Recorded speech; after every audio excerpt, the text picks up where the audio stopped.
ഇവിടെ എപ്പം ചെറിയ മത്തി കിട്ടിയാലും ഒന്നെങ്കിൽ കറി വെക്കുക ഒന്നെങ്കിൽ വറക്കുക. അപ്പം ഈ വട്ടം ഞാൻ വിചാരിച്ചു അത് വെച്ചിട്ടൊരു മീൻ പീര ഉണ്ടാക്കാൻ വന്നേ. അപ്പം അതിൻ്റെ റെസിപ്പി ഒന്ന് പറഞ്ഞു തരാം കേട്ടോ. അപ്പോൾ ഒരു ജാറിലേക്ക് തേങ്ങ എടുക്കുക.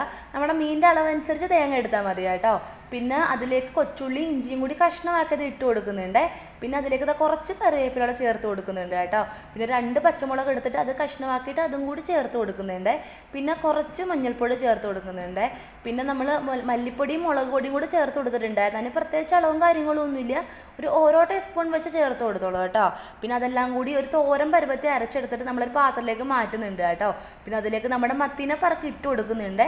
പിന്നെ അതിലേക്ക് ഒരു 3 കഷ്ണം കുടംപുളി ഇല്ലേ, അതും കൂടി ചേർത്ത് കൊടുക്കുന്നുണ്ട് കേട്ടോ. പിന്നെ അതിൻ്റെ മുകളിലേക്ക് ഞാൻ കുറച്ച് കറിവേപ്പില കൂടി വിതറി കൊടുക്കുന്നുണ്ട്. പിന്നെ അതാ ഉപ്പൊക്കെ നോക്കിയിട്ടേ പാകത്തിന് ഉപ്പിട്ട് കൊടുക്കുക കേട്ടോ. പിന്നെ നമ്മൾ അതിന് ശേഷം കുറച്ച് വെള്ളം ഒഴിക്കുക, കാരണം ഒരുപാട് വേണ്ട, ഇതൊരു ആവിയിലിരുന്ന് വെന്താൽ മതി. പക്ഷെ ഞാൻ ഒഴിച്ച വെള്ളം കുറച്ച് കൂടിപ്പോയിട്ടുണ്ട് കേട്ടോ.